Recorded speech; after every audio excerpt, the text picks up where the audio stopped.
আসসালামু আলাইকুম। রামাদান মুবারক। আমার মতন সেহরিতে যারা ভাত এবং রুটি খেতে পছন্দ করেন না তাদের জন্য আমার আজকের রেসিপি। এছাড়াও যারা স্বাস্থ্য সচেতন আছেন তারা সারা বছরই এই রেসিপিটা ট্রাই করতে পারেন। আশা করি ভালো লাগবে। দিয়েছি 1 টেবিল চামচ সয়াবিন তেল, দিয়ে দিচ্ছি 1 টেবিল চামচ পরিমাণ পেঁয়াজ কুচি, দিয়ে দিচ্ছি 1 চা চামচ পরিমাণ রসুন কুচি। এবার পেঁয়াজ আর রসুন কুচি অল্প কিছু সময় আমি এভাবে নেড়েচেড়ে ভেজে নিচ্ছি। খুব বেশি সময় ধরে ভাজতে হবে না, পেঁয়াজ আর রসুনের কাঁচা গন্ধটা দূর হয়ে গেলেই হয়ে যাবে।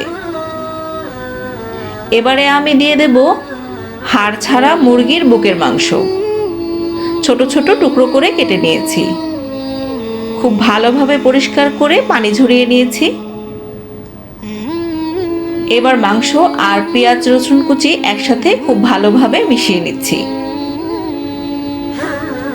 অল্প কিছু সময় এভাবে নেড়েচেড়ে মিশিয়ে নিতে হবে।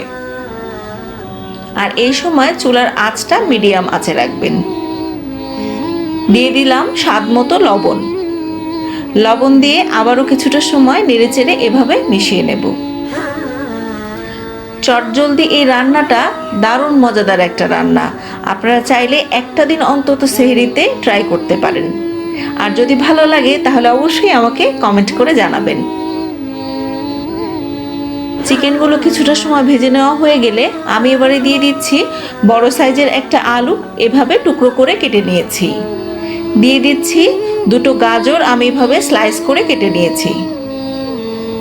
এবার সবগুলো উপকরণ একসাথে মিশিয়ে নেব।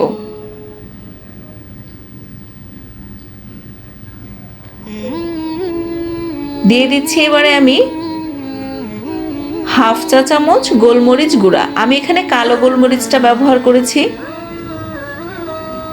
এবার আবারও একটু নেড়েচেড়ে মিশিয়ে নিচ্ছি।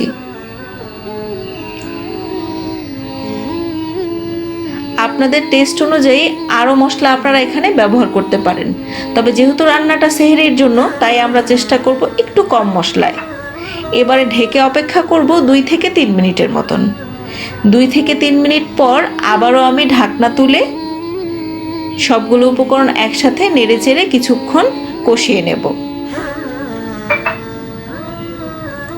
দিয়ে দিচ্ছি কাঁচামরিচ কুচি।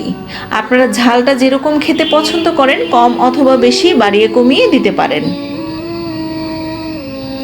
দিয়ে দিচ্ছি 2 টেবিল চামচ পরিমাণ টমেটো সস।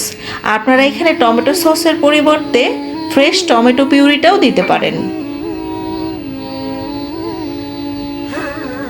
এবার সবগুলো উপকরণ আবার আমি খুব ভালোভাবে মিশিয়ে নিচ্ছি। মিশিয়ে নেওয়া হয়ে গেলে অল্প কিছুক্ষণ সময় আমি ঢাকনা দিয়ে ঢেকে রাখব, যাতে সস আর চিকেনগুলো একসাথে খুব ভালোভাবে মিলেমিশে যায়। যেহেতু প্রচণ্ড গরমে রমজান, তাই আমার মনে হয় আমাদের সবারই উচিত খাবারের ব্যাপারে একটু বাড়তি সচেতনতা।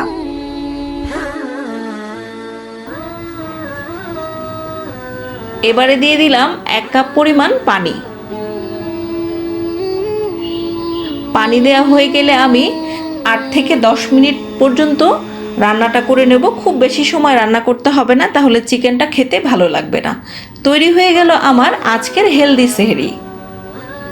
সবাই খুব ভালো থাকবেন, সুস্থ থাকবেন, আমার জন্য দোয়া করবেন আর সাবস্ক্রাইব করতে ভুলবেন না। আল্লাহ হাফেজ।